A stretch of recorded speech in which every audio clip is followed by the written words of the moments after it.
Bonjour à tous et bienvenue sur ma chaîne 2 minutes au jardin. Donc aujourd'hui nous allons découvrir un arbuste qui s'appelle le Viburnum farreri ou appelé Viburnum fragrans.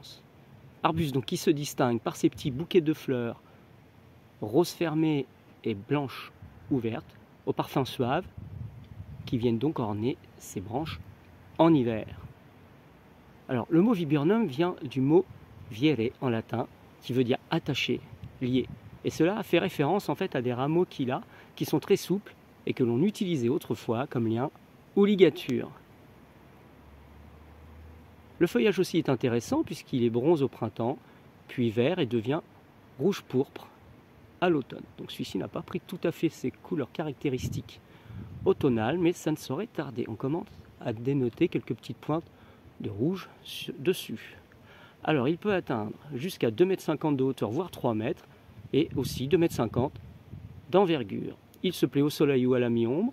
On va éviter les vents froids, donc si on peut légèrement l'abriter sur les régions du nord. Et ses fleurs apparaissent dès le mois de novembre et se renouvellent jusqu'en mars, à chaque vague de douceur. Cette viande donc peut être utilisée en massif, isolé, ou en effleuré ou libre. On préférera peut-être le mettre quand même près de la maison ou d'un cheminement pour profiter au maximum de sa floraison et surtout de son délicat parfum. Il s'adapte à tout type de sol, surtout quand il est profond, donc pour pouvoir y puiser un peu de fraîcheur en cas de d'été sec, ce qui se passe de plus en plus. Lors de la plantation, surtout les 2 ou 3 premiers étés suite à la plantation, on fera attention de bien l'arroser en fonction donc des régions et du climat en été. On préférera quand même planter en automne, mais même si en pot, on peut le planter tout au long de l'année.